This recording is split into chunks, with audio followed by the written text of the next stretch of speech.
Hi everyone, back today with another video. This is a compilation of a bunch of other gold videos I've got on my channel. So if you'd like to watch these separately, you can. They're all available, but I know some people prefer these longer videos. So these are all the ones that have been pretty much in between the last compilation and this one. So if you wanted a big long watch for all of the ways I'm making gold right now and preparing for season 2, this is the video for you. If you prefer singles, they're there too. So just go and check out the channel if you've got anything you're specifically interested in. Otherwise, enjoy.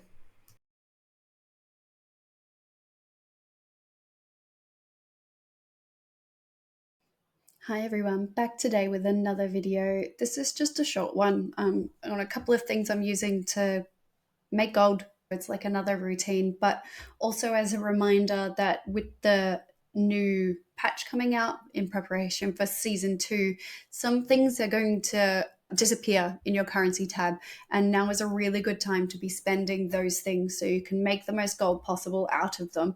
And let me know if I've missed anything in the comments. Just before we get into that, just a quick look inside my Regent bank to show you some of the things that I've been stockpiling. The time to stockpile is over. There are still some things you could get now that are probably a little bit cheaper than they're going to be in the future, at least in the immediate future. But it's probably too late if you want to be getting large piles of things on the cheaper discount like I have been doing over the last little bit. There's still a couple of deals if you log on at the right time of the day. Like sometimes you can still pick up storm dust, at least on my server, the bronze level storm dust for 9 gold each. But you need to be really quick to get those. So just so everybody can see what I have been stockpiling in here. Things have been peaking during the high demand times, so like in the evenings when most people are logging on. And I've seen the bronze level storm dust go for as much as 17 to 20 gold a piece. So if that's indicative of the price surge we're going to see, there's still a little bit of wiggle room in there. But you definitely you want to be very tactful of when you're buying large amounts of things right now. So I'm just going to run this follower dungeon. The cost of the bolts are getting quite expensive. The Weaver Cloth bolts are getting quite expensive. So I'm starting to collect more of those. I'm selling anything that isn't gold level, except for the bolts. I'm keeping all levels of the bolts. But the raw cloth I'm still selling, and they're starting to make a lot of profit. So if you've stepped away from this particular farm because it wasn't doing very well for a little bit there, it wasn't making a lot of gold. I think we were getting capped at about 15,000 gold before you got locked out, which isn't terrible. But at one point, it was making 30,000, almost 40,000 gold. But I think the time to do this gold run is coming. I think the prices still have a little bit of upward trajectory. I think we could see the bolts go back up to 40 gold a piece, and that would indicate that this run until lockout, at least for the first room. I know you can do the second room, but I only ever do the first room. At least until lockout could make you about 30 to 40,000 gold in the future. So you could stockpile these things now. I'm selling them now so I can use the gold now to increase what I have in my Regent bank in terms of my stockpiling ability. But holding on to it, if you already have the kind of the gold means to do that, holding on to it probably equal higher turnover in the future. You'll probably sell those things for more as the new season starts. So, in terms of things you should be looking in your currencies for using before they get reset, it's definitely the undercoins. Check to see how many undercoins you have and buy the undercoin bag if you have 500 or more. The undercoins, I don't know if they're being removed, but I can be pretty sure they're going to be reset. So make sure you've spent those, even if you're not listing the bags on the auction house just yet, even if you decide to hold on to those things, because I'm assuming if you haven't checked in your under coins, you either didn't know you had them or you were holding on to them for something. So just keep the resources you collect out of that if you were holding on to something, but I think the safest bet is to spend those now. Valor stones are going to be reset, so make sure you've upgraded all of your gear as much as you possibly can and done all of your crafting and just everything you can to use those before they get reset. I don't know if Blizzard's going to do a gold exchange for that, even a few silver exchange. I have no idea. It would be nice if they did. But for those of us who have run out of ways to use our Valor, but if you've got ways, use it. I have been hoarding the globs of wax. I know some people are concerned that Blizzard may remove its ability to collect Valor when you hand them in. At the moment, you hand in 5 and you get 5 Valor. So I think worst case scenario is yes, they remove the Valor, but I don't see why they would remove the ability to hand in those globs of wax for the gold boxes and other things, because it would remove a pretty essential storyline from the game. So even if it doesn't have the Valor option in the future, it will still have the gold option. So I don't think it'll be a massive loss if you're collecting those and holding on to them. Conquest and bloody tokens will be reset. So make sure if you're doing anything in war mode or doing any PvP, make sure you go and check those vendors and see if there's anything you can get there. In terms of the bloody coins, at least from my perspective, I don't do a lot of PvP except when it's accidental PvP. I've been buying the items, the bloodstone items, and disenchanting them, which has a high gold value when I do get those gold level disenchantment in materials out of that. But even if you don't have an enchanter, you can buy the more expensive ones and vendor them for, some of them range for 74 gold to 150 depending on the one you buy. And it's not a lot of gold, but it's better than all of that gold going in a hole because you just didn't spend it in time. So go see what you've got there and whether or not you've got anything to spend. The same for the conquest. If you're not looking to deliberately to gear yourself up for PvP, if there's no use for those for you, look and see what you can buy and vendor or disenchant for profit. So the restored coffer keys and coffer keys, basically, they're being reset as well. So if you were hoarding those like I was, bummer. Try to use them in bountifuls if you've got some bountifuls you need to do. Don't forget to, if you do that, to make sure you spend your undercoins before the reset. But I just don't think there's another way to get anything out of those coffer keys. If you've got an idea that isn't actually completing the bountiful delve, let me know. I don't think there's any gold exchange value proposed for those things. I'm not sure what's happening with crests. I imagine the weathered crests, the one that you get just from doing everything, from flying through the things that are just floating in the air and completing quests and tasks and things like that. I think there's a good chance that those ones could be reset. I could be wrong if somebody has some information there. But if you're trying to use your Valor, trying to use up as much of your Valor as possible, you will use a lot of those crests at the same time to give that the best upgrade you possibly can. So just go and check that out. Another thing you could potentially use your Valor Stones and Crest for is transmog gear. If you're looking to collect everything, now is a relatively good time to be using those resources that way. I think the optimal window for that has passed because the materials and the regions on the auction house are becoming more expensive to make these things. If you're loaded with gold, it's an option there, making transmog. Or if you just really want to collect the transmog, and it's going to be reset anyway, so go and have a look. So now that we've gotten through all of that and some of those changes there, and feel free to drop in the comments if I'm wrong. Somebody mentioned earlier that they might remove the enchanted crests from enchanters. I think even if they do remove that as an option for enchanters, there's still a lot of gold to be made out of making the actual enchants. So I wouldn't change the way I'm stockpiling my enchanting materials because of this change. You might have noticed there's been a bit of a delay in between releasing videos, and now I've had a lot of trouble with WoW. For some reason, when I open it, it nerfs my internet to like a ridiculous point. It just hogs all of the bandwidth. So I've had to delete it and reinstall it. So hopefully that fixes the problem. If you've had that problem before where your internet runs fine, but then you open WoW and it hogs everything, and believe me, I have a very fast internet plan, so we should not be doing that. If you've had that problem and you've come across a fix, let me know in the comments because this thing is driving me nuts. Back to the video. I go on a bit of a tangent there with my squirrel brain. I've been doing the Sparks of War quest still. It gives a lot of bloody tokens and they can be exchanged for a fair amount of gold for just going and doing real world content in WoW. And it's a good way to break up some other things. I don't like ringing deeps as a zone. I really don't like going into it. I don't like being there. It's just hard to navigate. I don't enjoy it. I much prefer the Spiderland. So I tend to try and do my Waxy Glob farming in Spiderland because that's just, I prefer it there. I don't know why. It's just a preference. And I only come to ringing deeps when it's necessary, when the quest for the Sparks of War makes me. So I wouldn't encourage you to try and farm the globs of wax in the ringing deeps. I think the most efficient route is in Spiderland. You can check out my other videos there. So if it's something you're thinking about doing, go and do that. The other thing I got sidetracked with here is the machine quest. It doesn't give you a lot of gold at all, but I did notice that you can get a mount from it, which I was unaware of until recently. I haven't got the mount, but I figure while I'm there, I'll do the mission quest anyway. So if you're looking at collecting mounts, it's worth giving that a go because it takes 15 minutes, I think, to do. So that's really all for this video. There's not much else to say that I haven't already said before in terms of goal making routines. If you're interested in any of those or what I'm doing, go and check that out in other videos I have on my channel. There's a lot there. There's pretty much something for everybody, I think.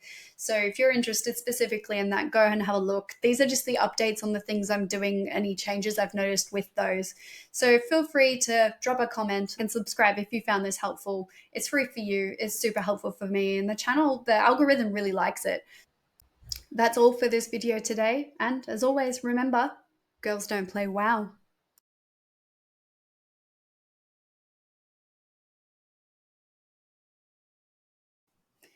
Hi everyone, back today with another video, like a market update sort of video to prompt you to go and collect things from the auction house if you need to. The prices are really going up. At the moment, it's really going up very fast. The materials, enchanting in particular, has almost doubled some of the enchanting mats. Some of them have even tripled.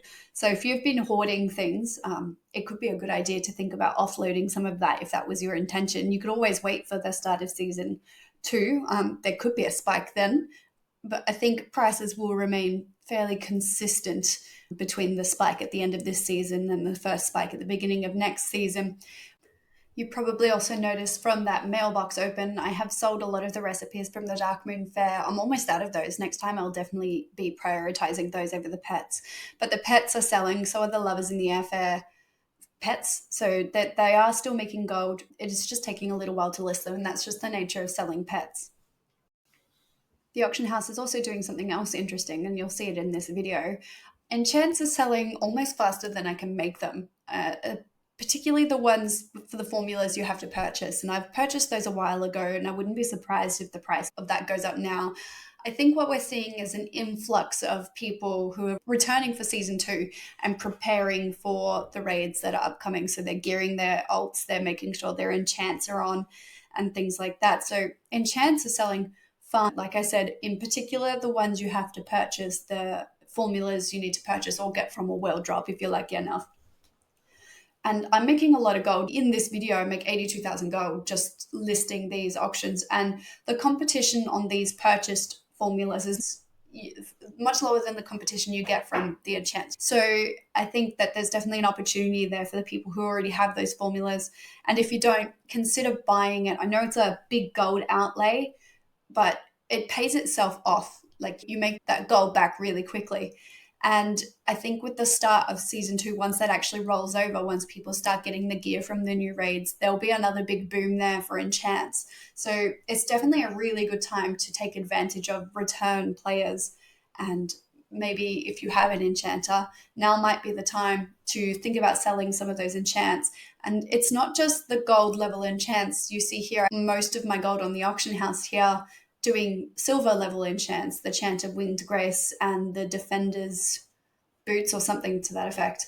They're silver level. I did sell a gold level one, but the silver ones are what's making me the most gold right now. So you don't even have to be making these with concentration. In regards to other professions like tailoring, we're starting to reach a weird peak where the materials are costing more than what it takes to make the actual item.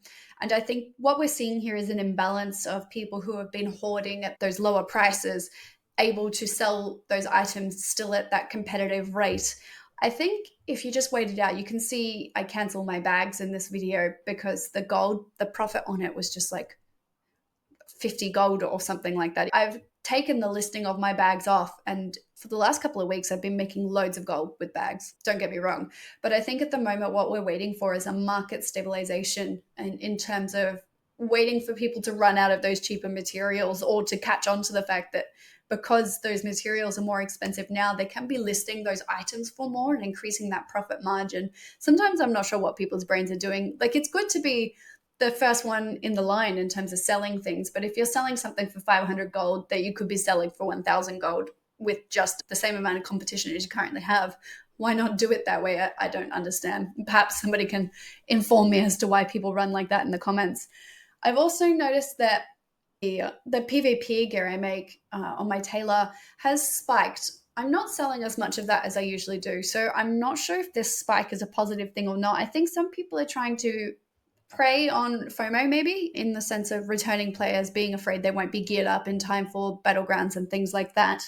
But I am finding since the price spike, and you can see here some of them spiked quite dramatically, something like 10,000 gold a thing. Since then, I've been selling much less of them. So I'm not sure what the aim here is. It's possible I'm just getting undercut. I've been not spending as much time playing WoW the last couple of weeks because I've launched my audiobook on YouTube, and I'll put a link in the description for anybody interested. It's just for my author career. So if you're not interested, that's fine. It's just a fantasy book. But the launch of that has been taking a lot of my attention. So I've been spending lots of time focusing on that instead of on the auction house. And it's possible I'm just getting undercut, and perhaps they are selling at that higher level and I'm just missing out by not being first in the line. But I am struggling to get those things to sell. We are getting very close to the start of season 2, which comes out March 4th. So I think the auction house is going to be incredibly volatile between now and then, as we just see a surge in returning players, but also a surge of people who have been hoarding things. And I think it's going to be just largely unpredictable. I think there will be a general upwards trajectory for most things on the auction house, at least for a short time. But I think in terms of what standard in making gold will fluctuate drastically. Like these silver enchants, you can see here, some of them are selling faster than I can list them. And these do usually sell, but I'm making on one of them a 500 gold profit margin. And that's really good for a silver level enchant. And for them to be selling as fast as they are is really good, but it's unusual. And I think if you take the time to either watch the videos where I tell you what's going on, but if you also spend some time on the auction house and just have a look at what's changed, don't forget to consider some of those lower level enchants. I know we've all, not all of us, a lot of us have a concentration build, and that makes loads of gold, and it really does. On Great Vault Day, I can make 50,000 to 70,000 gold in just making those concentrate enchants. And that's it. I just make the gold level things. I list them on the auction house. I run away. I come back. I've made a bunch of gold.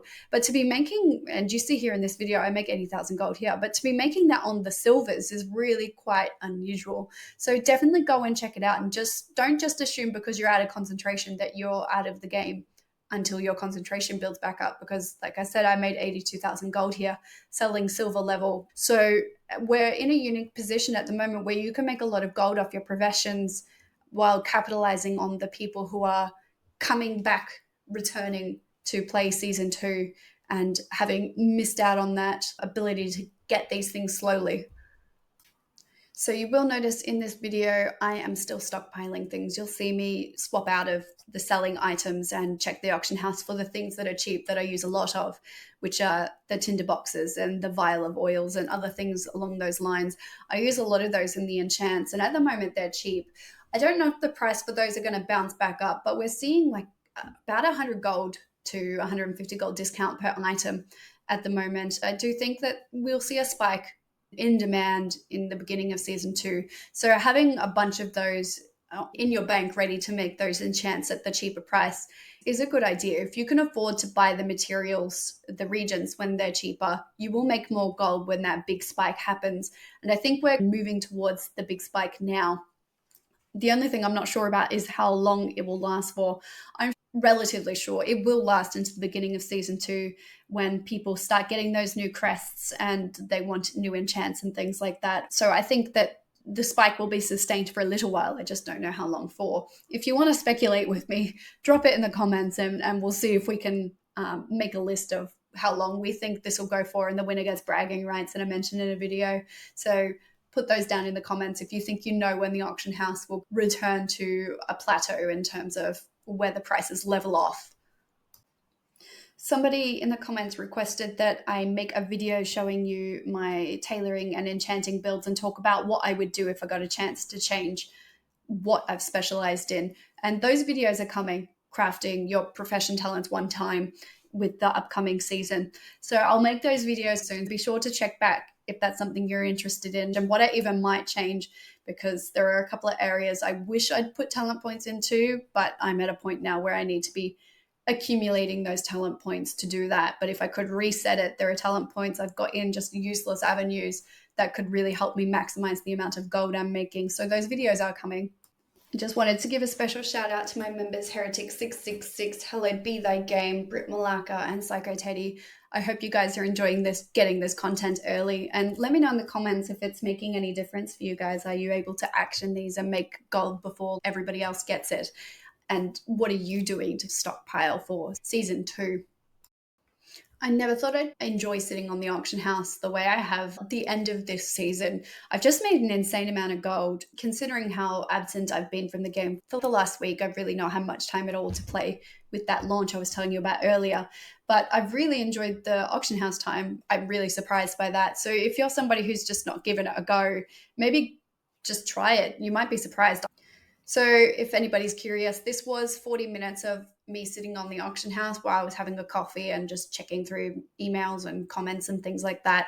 Just doing work stuff really while I was sitting on the auction house. So this is about 40 minutes of sales, if anybody's curious about the time frame there. So I think that's really all I have to say for this video. So I hope you found something enjoyable. Give it a subscribe if you did. And as always, remember, girls don't play WoW.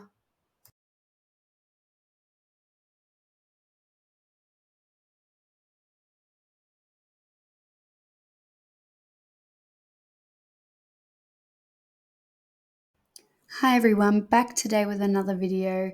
I took a bit of a break for a couple of days there. So if you're wondering why there's been a weird break in between videos, it's because I went away. So I'm back now and I'm going to get to your comments as soon as possible.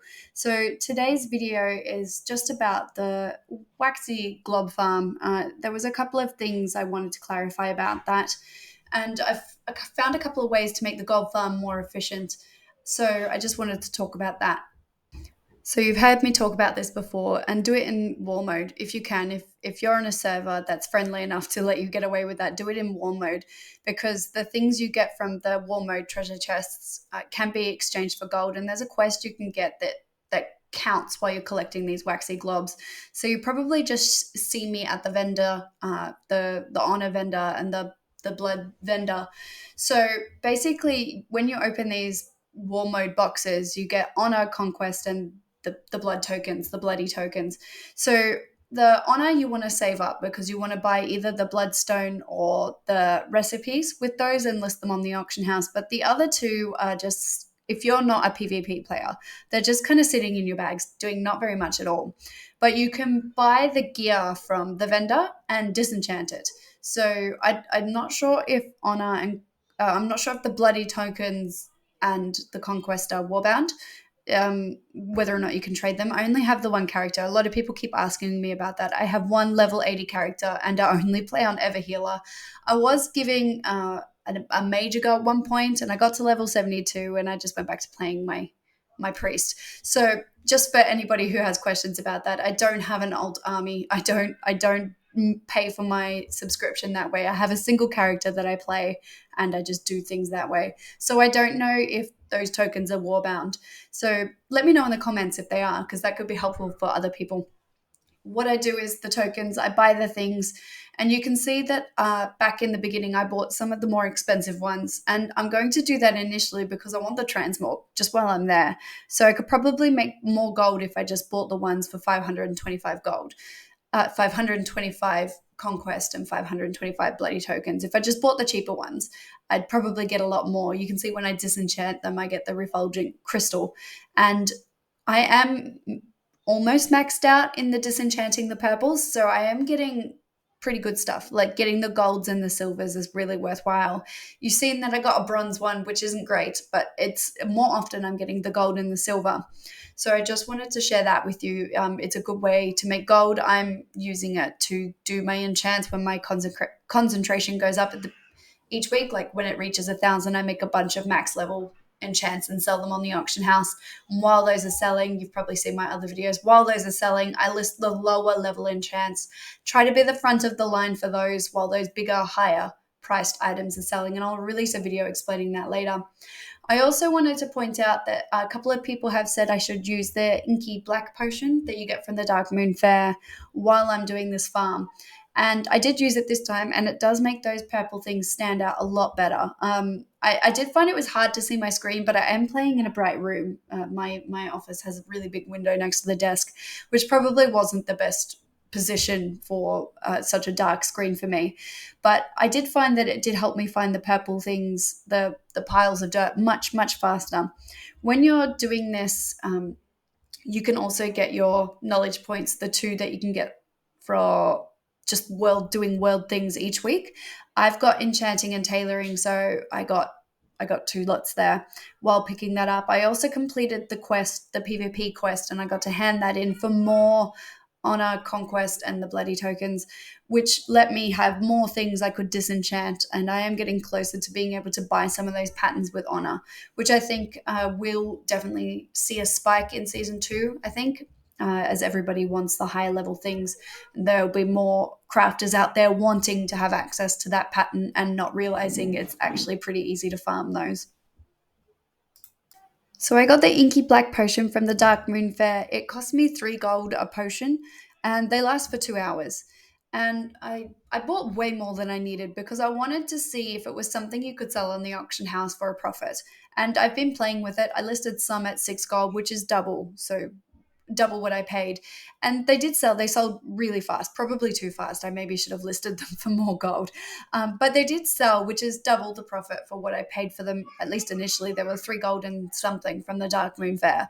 So I don't think you can get rich off it. To be honest, I don't think there's a way to get full goblin status doing that. But I think if you're at the vendor buying some for yourself, grab a couple of extra and just hold on to them and list them on the auction house in a little bit. You'll see that I'm still holding on to my fire waters from the previous video because I'm waiting for the price to go back up to 290 gold per vial. And it does that quite regularly on my server in between. I know a couple of people mentioned that doesn't happen for them, and that's really sucky for you guys. It's a shame it doesn't spike the way it does on my server. But for other people who don't know if it does, just check it out and see whether it does sell half during the fair and then half later. Just see if it spikes on your server because it definitely is on mine. And I'll record a video when I do list it and put it up as just a short for people. So you can see I am selling it for that price. So I just did 20 minutes of this farm. I didn't do a big one. I was lucky enough to get the treasure box, the war mode treasure box twice, just while I was there. Not specifically farming it, but I'm not going to ignore it while it's there. That would be silly. Sometimes you get some really good expensive things from there. Not always, but it can drop those stones and the patterns. And why not? I'm already there farming gold anyway. So I did this for 20 minutes. I made 4,325 raw gold. That's just the stuff I listed on the auction house afterwards, and I will show you that I do that at the end. I hold on to the tailoring and enchanting stuff just because I am a tailor and enchanter and I can flip those things for more gold later. So I am holding on to those things, but I listed everything else on the auction house. I am holding on to the waxy globs. I'm not handing those in.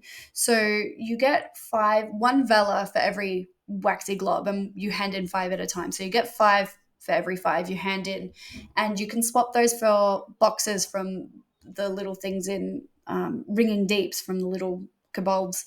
So I could have made more gold if I'd gone and exchanged those. I probably could have got 2 boxes, which is about 1,800 gold per box. So I probably could have swapped those, but I'm holding those because I want to turn them in for Valor at the beginning of Season 2. I want to get a good big boost at the beginning of Season 2 with that Valor, and it's a good way to hold on to it. So assuming they don't nerf it, and I can't see anything at the moment that says they will, but sometimes Blizzard just does what Blizzard does. I'm holding on to them for that in hopes that I can use it to get a big boost of Valor right at the very beginning of Season 2.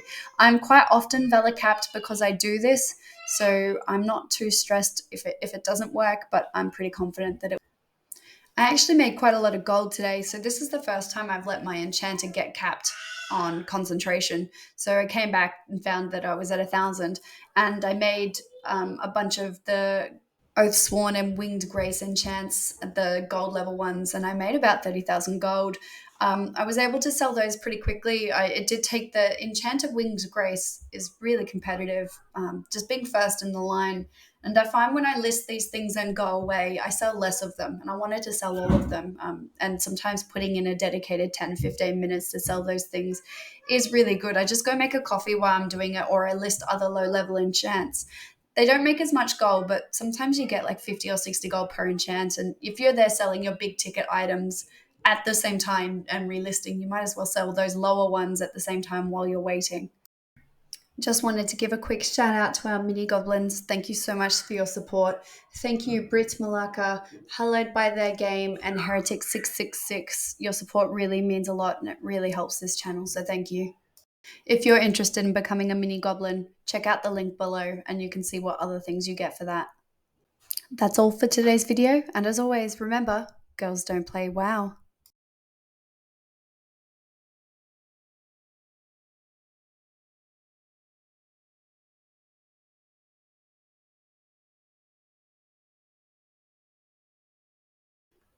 Hi everyone, back today with another video. This is just a quick video on how I'm doing my auction house sales.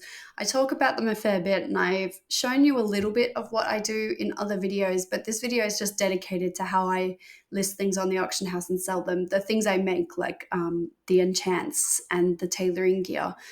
And I don't just, when I want to sit there and make a ton of gold, I don't just list and run away. That does work, but you make like a quarter of the gold you would if you sat there and gave it a dedicated effort. So I'm just going to talk to you today about some of the things I do during this time, what I'm finding is working, and how I decide what things to kind of put all this effort into to make the most profit possible. So I use two add-ons, Auctionator and Craft Sim, and I find they work really well together. Some people use TSM, but I prefer Auctionator. TSM, I'm sure it's much better, but it's just too many options for me. My brain needs simple. If I'm going to sit here and do this, I don't want to fry my brain while doing it. And Auctionator works well for my not math brain. So what I do is I go to the auction house, I go to the Auctionator tab at the bottom, and I run the auction house scan. That's where I start before I sit and do one of these auction house sessions. And then once that's finished, I log in, I go to my crafting buttons and check what's in there, because once I've run the full scan, Craft Sim is almost always up to date. Sometimes it has errors. If something seems unbelievable, check it, because it probably is. But for the most part, I would say it has about a 90% accuracy in terms of profit margins and how much it's going to cost you to make these things. So I use those two add-ons to do this. So once I've run that scan, I go primarily to my enchanting craft, just because that's what sells the fastest, that's what sells the most. With the tailoring, I'll start there because it's the simplest. With the tailoring, I make all of the accessory gear for professions basically, and I keep 3 of max level. I can make the max level stuff. I'm just specced out that way. It's easy. It takes no concentration. I can do it with bronze mats. I make 3 of the max level accessory things and leave them on the auction house at all times. I don't have less than 3 unless they sold in between me being at the auction house. So I have 3 of each, and I just make sure I'm first. So there's just a tiny amount of competition there for tailoring. Those things don't sell as fast. You can see here in this video, the enchants are just selling like crazy. Pretty much as fast as I'm listing them, things are selling. But with the tailoring thing, it takes a little bit. So I don't sit on the auction house for my tailor. When I'm there with my enchanter, I will check to see if I'm first in the line. So if you go to the counseling tab in Auctionator and run the undercut scan, it'll say yes or no as to whether or not somebody has listed in front of you. Now, with undercutting, you don't have to undercut the price at all. You don't even have to be 1 silver down. You just have to have been the most recent person to have listed at that price to be the first in the line. So that's what I do to maximize profit. I don't want to undercut anybody. I don't want my profit to be less than I can possibly make it. I don't want to be like, that person's listing it for this, I'll go 20 gold under. I want it to be exactly the same, just the front of the line. And that's what I do there. An auctionator really helps you do that. So I list 3 of all of the accessory things for the tailor, and I also make the Pioneer gear. Now, I don't make all of the Pioneer gear because there's the level 80 stuff, and that doesn't sell well except for sometimes cloaks. So occasionally I'll make cloaks if the profit margin there is nice, but mostly I focus on making the level 71 stuff. At the moment, they are selling really well. I could sell 2 to 5 of those a day for each of them. They're selling very well because everybody's coming back and gearing alts in anticipation for the next season. And there's a lot of speculation about what kind of spec changes are coming and what kind of class will be the new best class. People who are dedicated raiders and dedicated mythic players are going to want the best class in their field, their DPS or their tanking field or their healing. And those people will level another alt to have the best, which means they need to gear another alt to have the best. And I'm taking advantage of that with the Pioneer gear.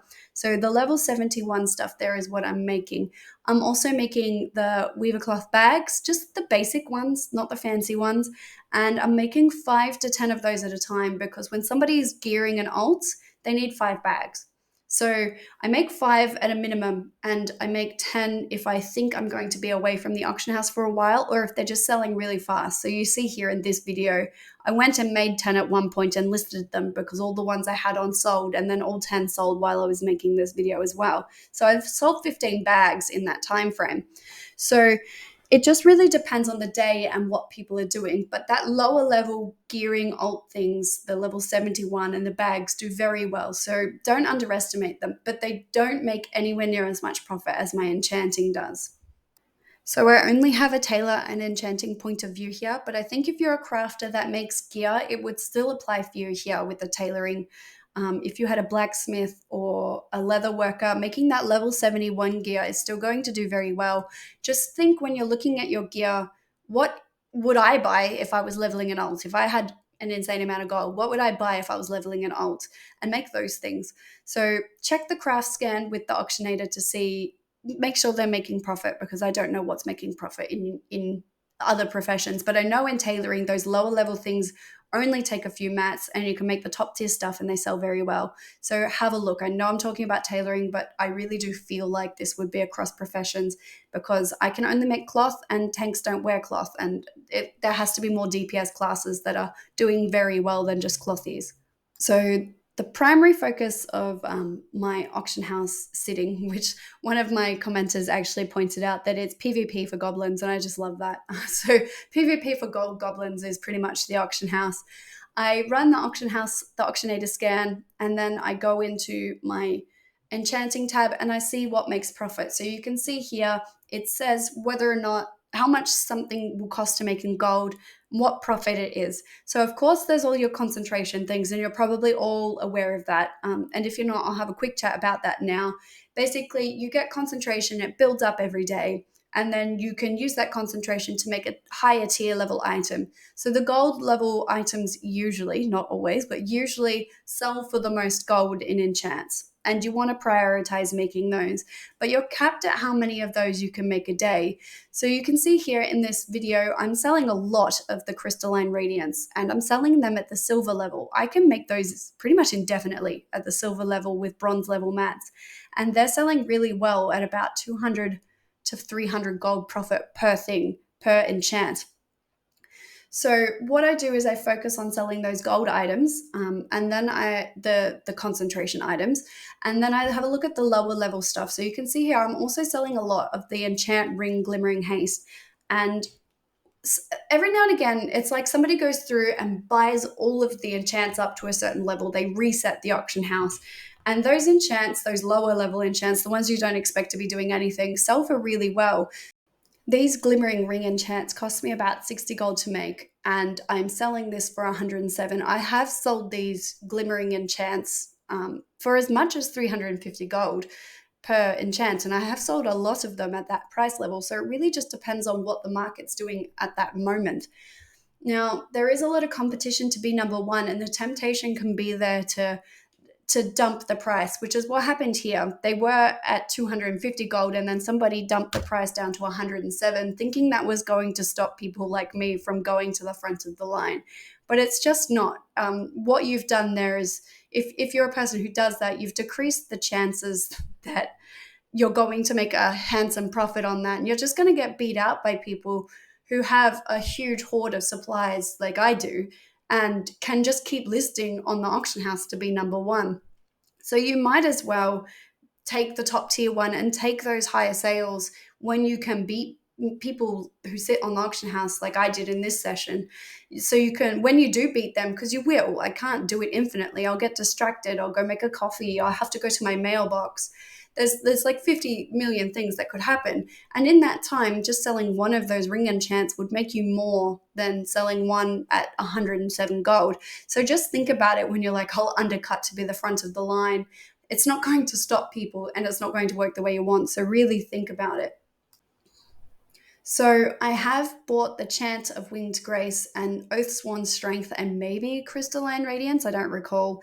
But the last two, the Crystalline Radiance and the um, Chant of Winged Grace, it fell out of my head there for a minute. I bought those and they were quite expensive. The Oathsworn cost me 75,000 gold, but I earned that money back in like a week. So don't be afraid to put the initial outlay into buying these more expensive enchants because it does pay off later and they do sell really well. You can see here I'm selling level 2 level the Crystalline Radiance and the Enchant of Winged Grace, and I'm making 800 gold on the Enchant of Winged Grace as a profit and about 200 gold on the Crystalline Radiance.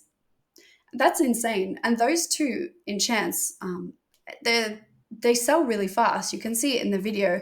I'm selling them really, really quickly, not as quickly as the rings. And when you're listing the ring enchants, remember people have 2 rings. They often buy 2 enchants. So list 2 at a time. So list 2 ring enchants at a time in a bundle. When you're trying to get to the front of that line, you really want to capitalize on a person coming through and buying 2, which is what happens most of the time. Not always. Sometimes people will just buy 1, but for the most part, people are buying 2. But with those other enchants, you want to list 1 at a time. So you want to make like 20 and just sit there and list 1 at a time and run the scan, see if you're undercut and list another one and cancel the old one so you're not scanning every time. And then just make a run back to the mailbox. You see I do it here. Make a run back to the mailbox whenever you get a minute to check it to refill up, and that'll save you a lot of time. During this session, I had to remake my Glimmering Haste and the Crystalline Radiance enchants a lot of times. I made the Winged Grace enchant a few times too, but that one is incredibly competitive, so it's a lot harder to sell those. I do sell them, but I'm not at the front of the line for as long as I am for the other 2, and you've probably noticed it here. But I was remaking these things in this session, and you can see up the top, I've had 77,000 gold in sales. I think I made it up to about 80. I was trying so hard to get to 100, but then my kids needed me, and I obviously went and did real life things instead. I didn't need the gold, so I didn't have to sit here and do this, but I just kind of really wanted to make it to 100. So I'll give it another go in the future and just see if I can do that. You need to remember with this, you can see there 80,000 gold. You need to remember when you do this, the 80,000 gold isn't profit. Like there is profit in there, but I am having to put in the cost of materials. So I'm probably making about 30% of that as profit. So this isn't an insane gold farm. Some of the other gold farms may actually make more gold than this, but this one gives you the ability to just kind of not do anything. Like if you love like the stock market and things, this is really a good thing for you. But I found just this was just enjoyable. It did feel like, to use my commenter's phrase, PvP, and it was just more fun than I thought it would be, giving it that dedicated time block. So if you've been watching this video and not just me rambling, you've noticed that there's been like periods of time, and I've sped this up for you. This was 44 minutes. This was a 44-minute block. There are periods of time where I'm just standing there and doing nothing. And that's because I've gone away and made a coffee, or I've gone to play with my kids or something.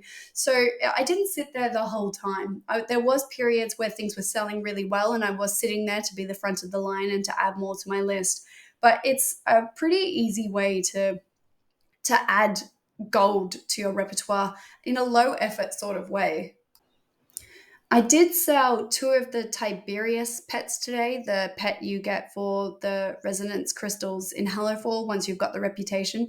I sold 2 of those for almost 9,000 gold on this day as well. I think I only captured 1 of them being sold in this video, but I also collected it, the profit from the previous one in the mailbox at the beginning, I think.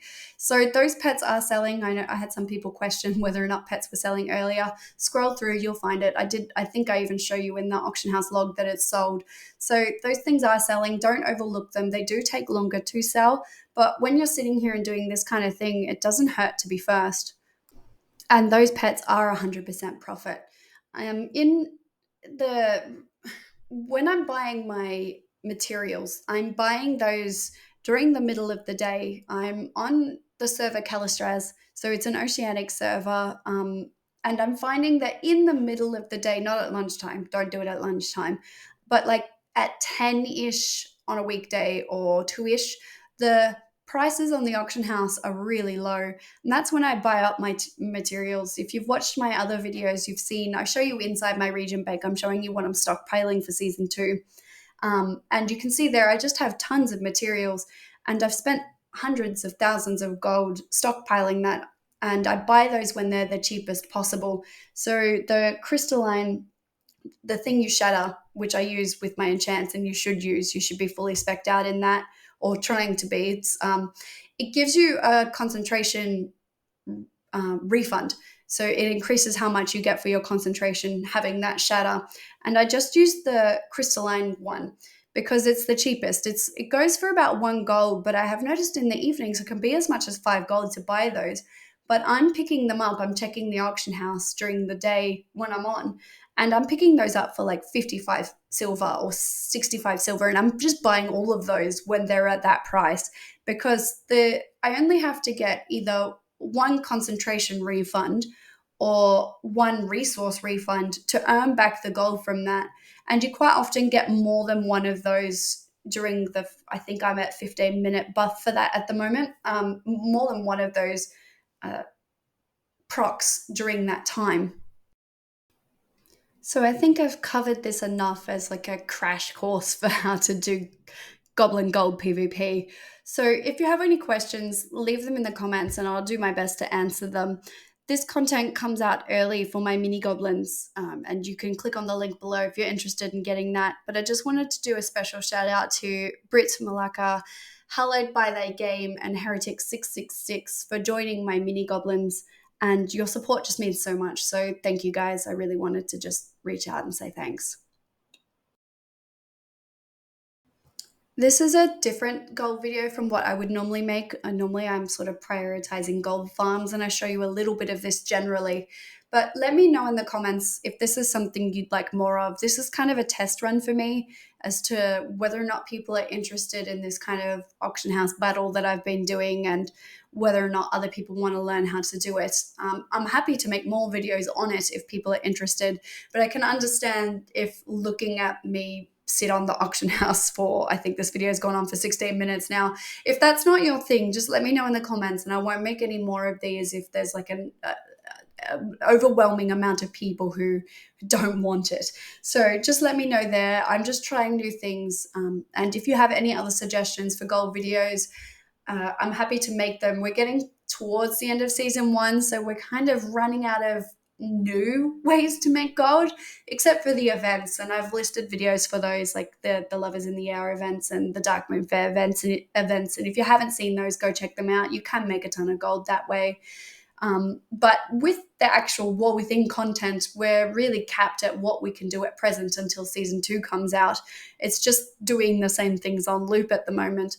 But if you've come across something that I haven't done before and you're happy to share, leave a comment down below and I'll make a video on it, and we'll see if we can help other people pay for their subscription too, like we do. So I'm going to leave you with that. I look forward to your comments and your feedback as to whether or not this is something you're interested in. And as always, remember, girls don't play WoW.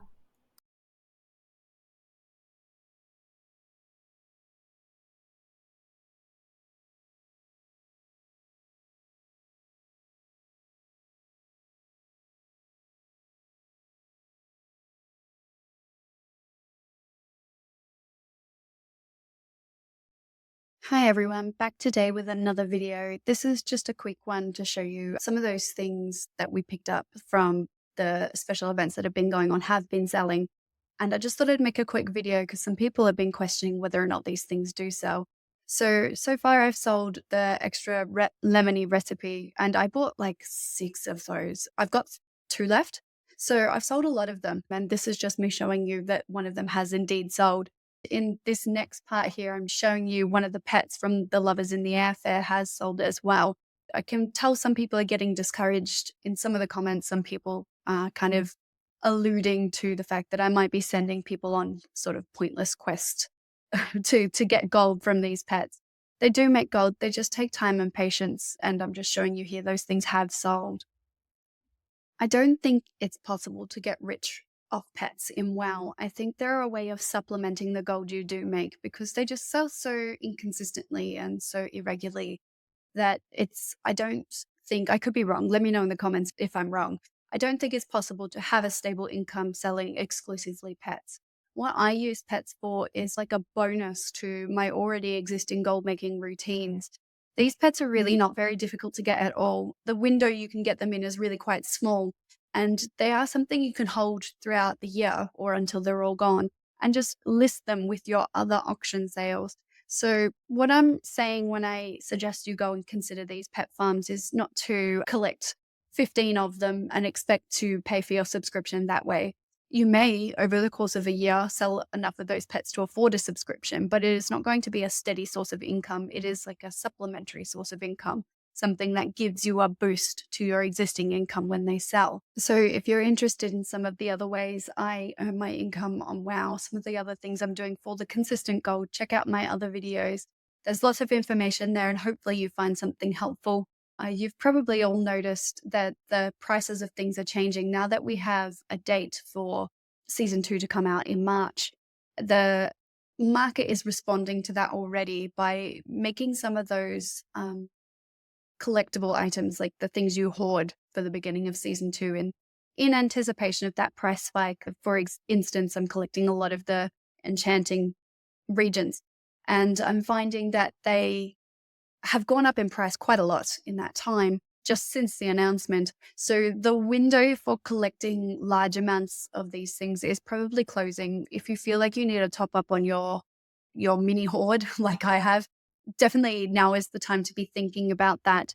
Be smart about it when you're buying these large purchases. Like if you buy 1,000 storm dust, that's very expensive. It costs a lot of gold, and a couple of silver difference can make a big difference when you're buying a lot of these things. And try not to buy the massive amounts of items when everybody's on. So try to pick times of the day if you can. I know it's not a possibility for everyone, but if you get 10 minutes on a weekday, just jump on then in the daytime and see what the prices are, because I have noticed that during the day these things are cheaper, at least for now. So there is a lot going on with WoW at the moment with the transition between season 1 and season 2. And it is really, and this is just from the BattleNet newsfeed, that this is your last chance to get some of those season 1 achievements. So if you're really close to getting your Delver mount, check and see how close you are and see whether or not it's worth just finishing off a couple. The mount is nice. You've seen me fly around on it. But I'm sure there are lots of other things PvP related or heroics or raid related. Just if you want those mounts or those toys and the transmog or whatever it is, double check and see how close you are, because you are running out of time to grab those things. And from a gold making perspective, you're probably running out of time to make gold on offering those things. I know some people, I don't do it myself, but I know some people run carries and things like that where people pay for those things to be carried through and to get those achievements. So running out of time to finish off those things. So make sure you're checking the news options in your BattleNet. There's also a little bit about season 2. It's coming out on March 4th, and there's a couple of things in there, like there's a new Delver mount, and I'm excited about that. I'm also excited about the toy that teleports you to a random bountiful delve. I think that'll help a lot. I love delves, and I really try to prioritize doing the bountiful ones just because you make more gold with those in terms of the undercoins. So I'm looking forward to that, and I'm going to be hunting those down in the first few weeks of season 2. But there's lots of opportunities here for making gold if you just read through it and see what works best for you, like what's coming out, what should you be collecting, things like that. So don't forget, if you're trying to take this gold making seriously, or you can just wait for me to tell you about it in a video, that's an option too. If you're taking this gold making stuff seriously on a more than casual level, you definitely want to be checking out these news items, because it can make a big difference knowing what's coming. I also just wanted to point out for anybody who's collecting the argument runes, I probably mangled the name of that. You've heard my mangling in the past, and I'll just continue to do it. But anybody collecting the runes that give you the buff for raids, it's worth having a look, and I'll put a link here in the description. There's a new renown path that allows you to get a chance for a drop of these runes from just basically a thing you unlock through renown. And the higher your renown is, the higher the chance is that you get these runes from the drop, which might drastically affect the price of those runes. So have a look at it if you're somebody who's been stockpiling those, and just decide whether or not you feel it's worth holding. Me personally, what I will be doing is, if I'm just selling them as I get them, but if I was holding them, I would be trying to sell them on the day when my raid comes out, just trying to offload as many as possible. I could be wrong, and that's why I'm encouraging you to look at this yourself about the significance of this drop rate. It may not be enough to drastically affect the prices of these things across the servers. We're already getting them from Patriot orders. That's where I'm primarily getting mine. And occasionally when I reach renown, I might get one. But to be able to get one as a drop into elite is, if everybody's doing that might affect the price. So just have a look. I'll put the link in the description. Have a look and see whether or not you feel that's going to impact you. The charged armor kits are still coming to leatherworkers, and I still think that will be a really good thing, and at least initially for the beginning of season 2. So I am, when I collect those ingredients kind of passively through my delves and things like that, I am putting those regions in my war bank. Another thing of note that's coming up is the ability to reset your crafting specializations to get a refund on all of your knowledge points. Now, if you're somebody who has been, like I have, sitting comfortably on your concentration build, because basically at the moment, as it stands, once you pick a knowledge point, you can't swap it out, which means anybody who didn't know what they were doing in the beginning of the season has kind of potentially accidentally locked themselves out of these high profit builds. So that's about to change. You'll be able to reset your profession knowledge point just once per profession. You won't be able to reset it because Blizzard doesn't want people being able to reset it between orders. If you're fully spec'd out in cloaks, Blizzard doesn't want you to be able to reset it so you can be fully spec'd out in equipment then for the very next order. So you can only do this once. But for people who missed out on the ability to build a concentration build, which is where I'm primarily making a lot of my gold, make the thing, put it on the auction house, run away, come back, make gold, is how I'm making a good chunk of my gold at the moment. So everybody will have that available to them going forward. And I think that could potentially affect the profit margins for these top tier concentration. So if you're making the top tier enchants with your concentration build, sometimes it can refund you, and you have the ability of 3 or 4 of these top tier enchants with the concentration refund that you get. And that can make it quite lucrative, because the top tier ones sell for the most gold. But with everybody having the ability to do that, it may affect the profit you make there. So it is a thing to consider. And I'll put a link down the bottom for anybody who's interested in checking it out. I'm not sure if this profession respec will be available immediately with the season 2 launch. I've been unable to find information as to whether or not it will be available right away. If you know, if I've just missed it, let me know in the comments, because it would be helpful information to have. Ideally, from a gold making perspective, it would be helpful if it took a little while for that to roll out, because initially there will be a lot of gold to be made with those concentration builds, as long as the market doesn't get saturated. But I suppose it can't be helped. If it's happening, it's happening. I suppose everybody just gets a chance to build a better profession spec. As far as I can tell, the multi-craft changes are not happening just yet. So they are still in the works. Blizzard still seems pretty certain they're coming. I don't think they're going to be ready for the launch of season 2. So if you are spec'd into multi-craft, now would be the time to consider what it is you could make that might be profitable for season 2, worth holding on to, just in case we get blindsided by that change. We also have a little bit more information on some of the new recipes coming out for the new patch. Some of them require you to reach a certain renown level before you can have access to purchasing them. Not all of them are clear on whether or not you just purchase them, you go to the trainer and just learn it, or if you have to work on rewards to earn them. Some of them have updated pages where you click them and it shows you where you get them, even up to the vendor you buy them from, and what you need to make these things, which is helpful, knowing what to potentially stockpile in preparation for season 2. I don't know how many changes they will make between now and launch. I imagine most of these things are pretty close to ready, and there wouldn't be any substantial changes to how you make these things.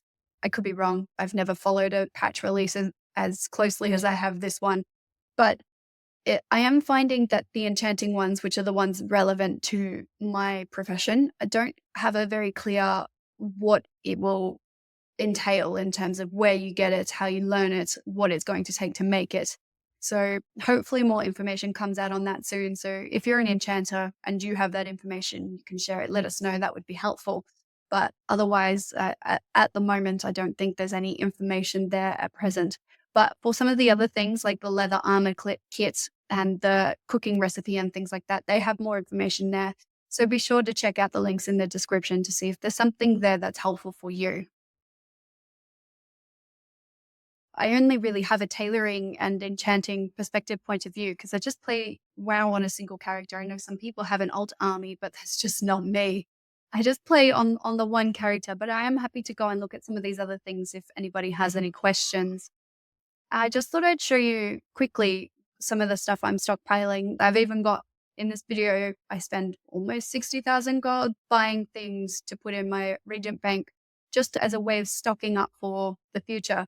So I'll go through what I've got in there and why I'm doing that. I won't go through all of it because we'll be here forever. Some of it is probably pretty self-explanatory, but I'm stocking up on the exquisite weaver cloth bolts because I think that there will be a really high demand, at least initially, for bags. There is already getting to be a high demand. You can see here I sold all 5 of the bags that I listed at the beginning of this video, and I go and I make 5 more and I list them again. Normally I make 5 because people who are gearing a new alt buy 5 at a time. You've got 5 bag slots, and that's usually how I run it. So I think there will be an initial high demand for bags, and stockpiling on those things is a good way to go. If there isn't a high demand on bags, if I'm wrong, there's lots of other ways to use that exquisite weaver cloth. I'm also collecting the storm dust because all of the enchants for the crests, for the Harbinger crests, I'm going to want some upgrades myself as well. So this isn't all from a gold making perspective. I mean, I suppose it could be considered that if I've got better gear, some of my gold farms will be easier. But I'm stockpiling on some things I think will be useful for my character, like personally as well, not just from a gold making point of view. I've also been making a lot of the patron orders. I know I've said this a lot of times. It does make you gold. And if you've got that crafts in add-on, it will help you make sure you're doing the ones that do make you gold. But another side effect of doing that, some of them give you the knowledge points, which enable you to skill up and make better equipment with less concentration. But the other side effect of it is that if you're spec'd in resourcefulness, you can actually acquire additional ingredients from these orders, especially the ones that provide all of the regions for you to make, and you make the thing for free essentially. If you've got your resourcefulness high enough, you can get some of those ingredients back, some of those regions back, and you can use that for other things. So just have a look and see whether or not you can put any more points into resourcefulness. It's up to you what kind of build you want. You can see here I've got a blend of resourcefulness and concentration because I'm just finding that's what's working really well for me. So that's all for today's video. I just wanted to say a quick thank you to everyone who's been supporting this channel. We reached 1,000 subscribers yesterday, and that's really amazing, and I couldn't have done it without all of your support. I also wanted to give a quick shout out to my members, Heretic666, Hallowed Be Thy Game, Brit Malacca, and Psycho Teddy. You guys are amazing. It really means a lot that you're happy to support the channel this way and get that content new and early, especially this video. I think it will really pay off being able to get that early. And Psycho Teddy, welcome to Girls Don't Play WoW. I'm looking forward to some game time with you and chatting with you on the Discord server. The link for the Discord server is up in the members board there, Psycho Teddy. So jump into that when you're ready, and we'll spend some time on the game together. So that's all for today. If you're interested in becoming a member and getting some of those perks, you can click on the link in the description. And as always, remember, girls don't play WoW.